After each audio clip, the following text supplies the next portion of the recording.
په تقوا کې، په جهاد کې، په انسانیت کې، په اخلاق کې، په جود و په سخا کې، ټول هغه امور د زندگی په ټولو کې الله عز وجل دوی کمال ته ورسول. ولی کمال ته ورسېدل؟ ځکه مربي څوک چې تربیت یې کوي ډېر کامل سړی. هو الذي بعث في الأميين رسولا منهم. الله په دې امیانو کې د مکې خلک امیان وو، هیڅ شی نه و زده. لکه مور نه چې سړی پیدا سي هیڅ شی نه زده. موږ په فلسفه کې دې مرتبې ته عقل حیولاني مرتبه وایو، هیڅ شی نه زده.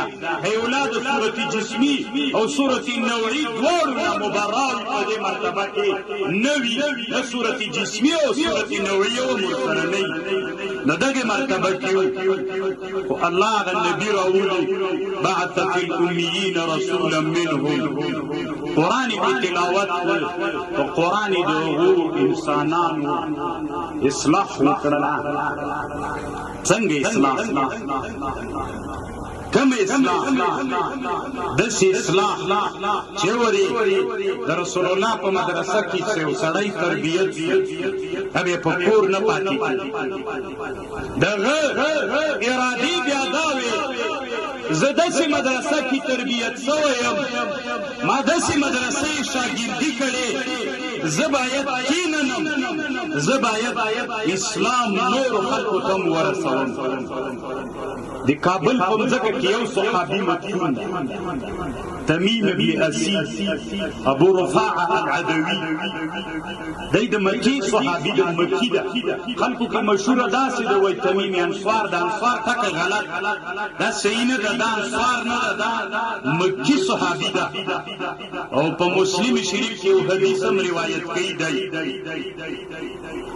نو هغه د مدینې نه را روان په دغه امید چې شرق او د هند په سرحداتو کې یو ځای د کابل نومیږي او د هغې خلک بت پرستان دي او د هغوی اسلام دین نه ده رسېدلی او یوه ډله انسانان را روان سول او د اسلام بیرغ ورسره سو، له کورونو نه راووتل او په دغه خاوره باندې خپل ځواني او جسد چې الله دته نعمت ورکړي امانت و، هغه د کابل په خاوره باندې الله د خپل امانت وسپاره.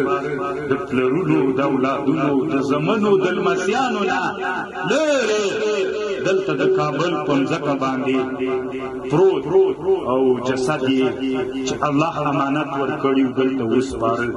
د هغې مدرسې شاګردان